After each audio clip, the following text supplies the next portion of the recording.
Something just happened that changes everything. The same farmers who once cheered Trump from their tractors are now turning against him because the president who promised to protect American ranchers is importing their competition from Argentina. And out here, where the land measures time by drought and debt, that feels less like policy and more like betrayal. Beef prices in the US have jumped nearly 14% in a year. Families complain about $12 steaks and $8 burgers. Trump says the fix is simple: buy cheaper beef from Argentina, a country fighting for its life. But ranchers say that move could break theirs. From the Great Plains to the Hill, Republican lawmakers and cattlemen are raising a single alarm. This deal could wound the very heart of rural America. Here's the question burning under all that prairie sky.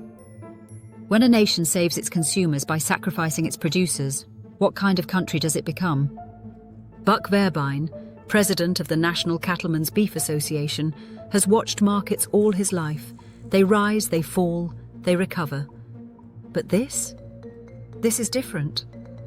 He calls Trump's plan a misguided attempt, a quick political fix that will hurt producers while doing almost nothing for consumers. The herd, he explains, gets smaller when droughts hit. Grass dies, feed dries up, and ranchers cull their cattle. It's a natural cycle, painful but ancient. The market always heals, but a flood of cheap imports? That's not nature. That's manipulation. And it could push small ranchers already on the edge off the map. Imagine a man standing in a field at dawn, counting cows against the horizon. He's done everything right. Survived the pandemic, the feed shortages, the inflation. Now, because of a deal he never voted for, his cattle are suddenly worth less. Trump defends the plan with swagger. Argentina is fighting for its life, he tells reporters. But what about the ranchers here? The ones who believed in his promise to put America first? Behind the sound bites lurks another danger: disease. Argentina's long history with foot and mouth disease terrifies US ranchers. One contaminated shipment could devastate decades of biosecurity. Yet the USDA, they say, isn't doing enough to ensure safety. It's not just about price, Verbine warns. It's about survival. In Washington, Republicans, who almost never criticize Trump, are suddenly speaking up. Senator Deb Fischer of Nebraska, Senator John Thune of South Dakota, Representative Harriet Hageman of Wyoming. Their words tremble with restrained anger. Focus on trade deals that help our producers, not imports that will do more harm than good. This isn't just about beef. It's about loyalty and who gets left behind when populism becomes performance. For years, Trump branded himself as the protector of the heartland, the man who slapped tariffs on Brazil and boasted that he saved cattle ranchers from global competition. But now, the same man is courting Argentina. The same man is telling struggling ranchers to get their prices down.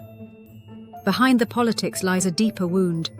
When governments treat food like a market algorithm, when the meal on your plate becomes a geopolitical bargain, the human cost disappears. The dirt under a rancher's nails becomes invisible. The voices from the fields fade into static.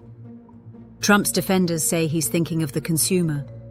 But the truth is, the American consumer is the American producer. The same families raising cattle are the ones buying groceries. To pit them against each other is not economic strategy. It's division disguised as patriotism. So here's the truth. This story isn't about beef. It's about who gets to survive the decisions made in rooms they'll never enter. It's about how populism talks like a friend and acts like a broker. Somewhere tonight, under the wide Nebraska sky, a rancher stares across his land and wonders if this is what being America first was supposed to feel like. If you believe that working people, not corporations, not foreign interests, deserve to be heard, shared, and protected, then don't let this story vanish into the noise.